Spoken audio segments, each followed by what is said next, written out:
के बारे में विस्तार से जानेंगे, हालांकि ये भी एक बेसिक नॉलेज होगा। ठीक है।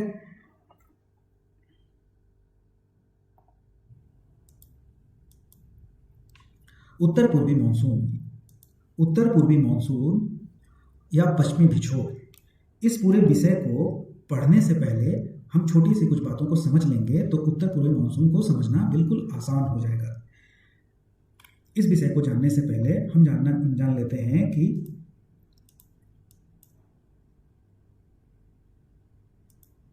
वायुमंडल में, हमारे वायुमंडल में सबसे निचली परत कौन, क्षोभ मंडल पर एक धारा बहती है जिसका नाम है जेट धारा, जिसका नाम है जेट धारा या जेट स्ट्रीम। कहाँ? क्षोभ मंडल पर, क्षोभ मंडल पर। यानी कि अगर ये क्षोभ मंडल है तो इसके ठीक ऊपर में जेट स्ट्रीम बहता है। ठीक है।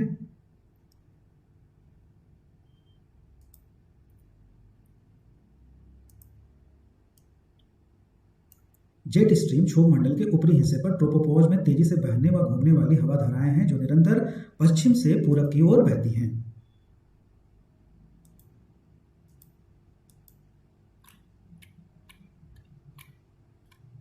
ये रहा जेट धारा,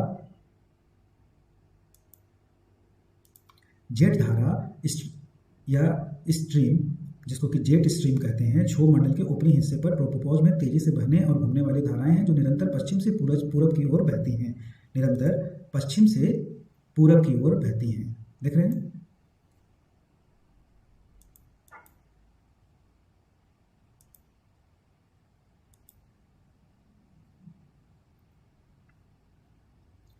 इधर बहने के क्रम में क्या होता है कि ये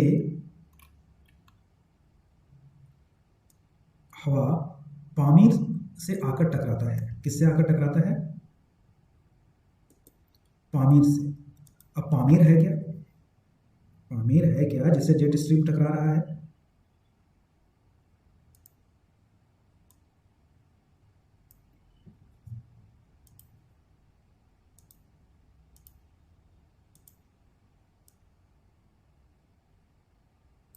एक पामीर गांठ है, पामीर उन्नट है, जिससे विश्व की बहुत ऊंची ऊंची चोटियां जैसे तियानसान, हिंदुकुश, काराकोरम, लद्दाख, हिमालय, ये इतनी ऊंची ऊंची चोटियां यहीं से निकलती हैं। कहाँ से निकलती हैं? पामीर गांठ से। ये है पामीर गांठ।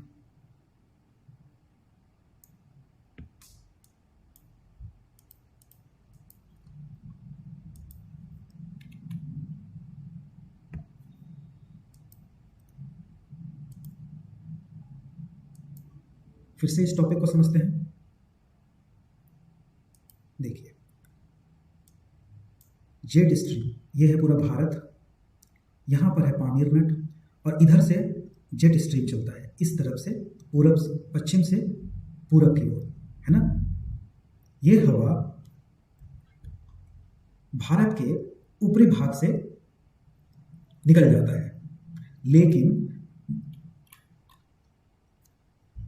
हम लोग यहां पढ़े कि उत्तर पूर्वी मानसून कब आता है? शीतकाल में आता है। शीतकाल में आने से क्या होता है कि सूरज जो है वो दक्षिणायन हो जाता है। मतलब सूरज का पोजीशन कहाँ आ गया? सूरज का पोजीशन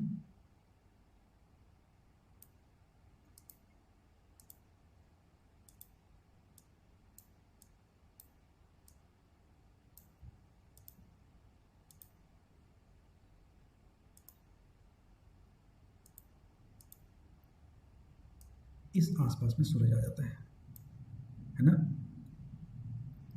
और सूरज के दक्षिणायन होने से सूरज अब भारत से बहुत दूर हो जाता है। भारत यहां पर है उत्तरी ध्रुव, सॉरी, उत्तरायण जब होता है तो सूरज यहां होता है तो यहां नजदीक पड़ता है। अब परिस्थिति उल्टा हो जाता है। अब क्या होता है कि सूरज दक्षिणायन होने से भारत के उत्तरी भाग में बहुत सर्दी होने लगता है, बहुत ठंडा होने लगता है मौसम, जिसके चलते भारत के ऊपरी भाग में, अगर इसको हम जूम करके देखें,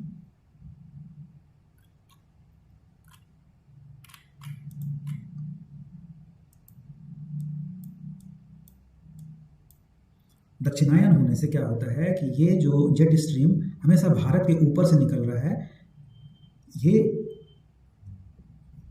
जेट स्ट्रीम भी सरक कर थोड़ा नीचे से बहने लगता है, ऐसे। इसको यहां समझिए, ये है पामीर नट।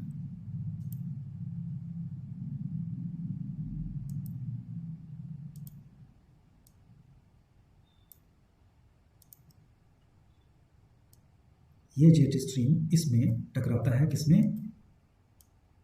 पामीर नट में। या इसको पामीर नट को विश्व का छत कहा जाता है। ये इतना ऊंचा ऊंचा पर्वत को यहाँ से निकल रहा है, ये इसका पोजीशन है यहाँ पर।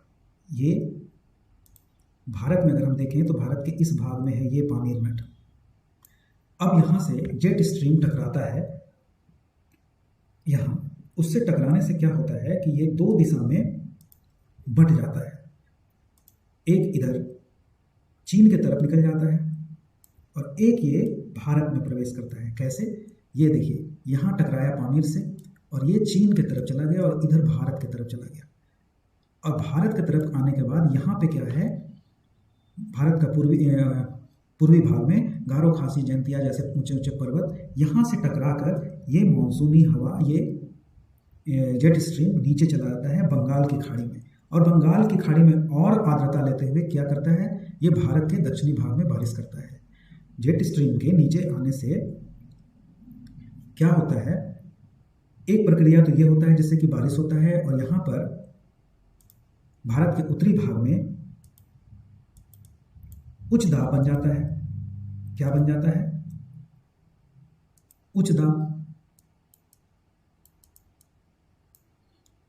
और उच्च दाब से ये निम्न दाब की ओर हवा चलने लगता है। चूंकि सूरज इतना दूर हो गया है तो उत्तरी भाग में सर्दी के ऋतु में सुनते हैं ना कि जाड़ा के ऋतु में भारत के उत्तरी भाग में हिमवर्षा होने लगता है।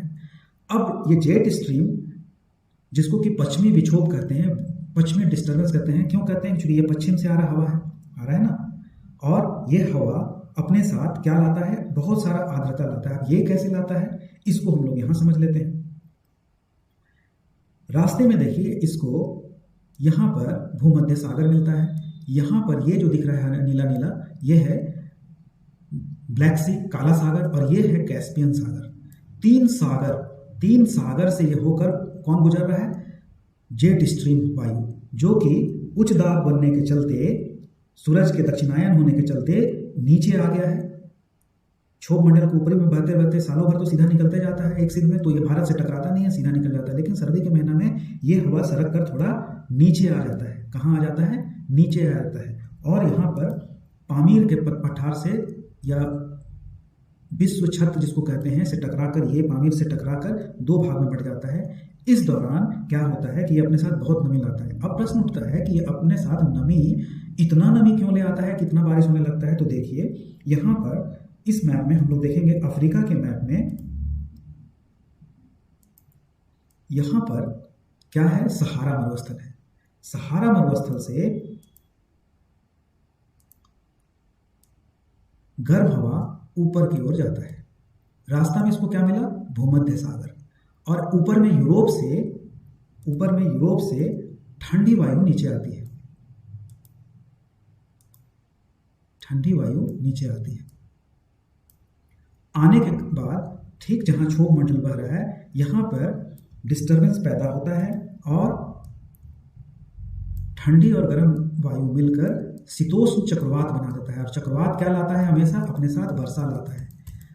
यहां से ये सीधा चलता है। अब यहां पे समझिए, यही हवा यहां चल रहा है जो अपने साथ चक्रवात लेकर आ रहा है, शीतोष्ण चक्रवात। चूंकि सहारा का गर्म वायु और ऊपर से यूरोप का ठंडा वायु यहां मिल रहा है, तो इसे शीतोष्ण चक्रवात भारी वर्षा लेते हुए आगे बढ़ता है और पामीर में टकराता है। टकराने के बाद यहाँ बंगाल की खाड़ी में मिलता है। बंगाल की खाड़ी से मिलकर ये रास्ता में कुछ भी टकराने के लिए नहीं मिलता है और सीधे आकर कहाँ मिल जाता है?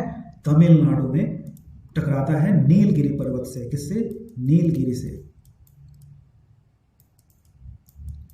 और नीलगिरी का सबसे ऊंचा चोटी कौन है? दोदा बेटा। यहीं पे ये टकराने के बाद बारिश होता है। और ये उत्तर पूर्वी मानसून और पश्चिमी विक्षोभ पश्चिमी विक्षोभ यही जेट स्ट्रीम के नीचे आने से वेस्टर्न डिस्टर्बेंस हुआ, जिसके चलते सर्दी के ऋतु में भारत के सिर्फ एक राज्य तमिलनाडु में बारिश होता है और कुछ बारिश इधर श्रीलंका की तरफ करता है। किसके तरफ करता है? श्रीलंका की तरफ करता है, जिसके बारे में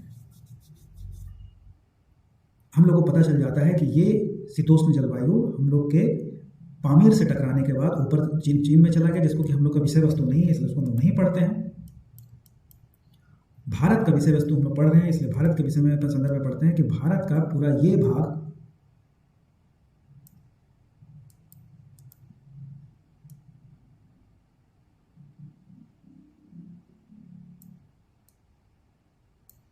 उत्तरी मानसून के चपेट में आ जाता है। क्लियर?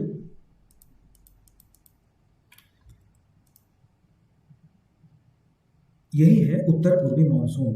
ठीक है, यही है उत्तर पूर्वी मानसून। जैसे भारत में मात्र 10% बारिश होता है। इसके बाद अगर हम लोग अपने पूरे नोट्स को पढ़ेंगे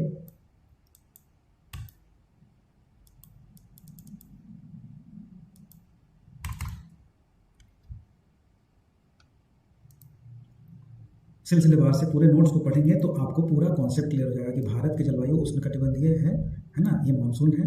मानसून का 2 अध्ययन हम लोग करेंगे।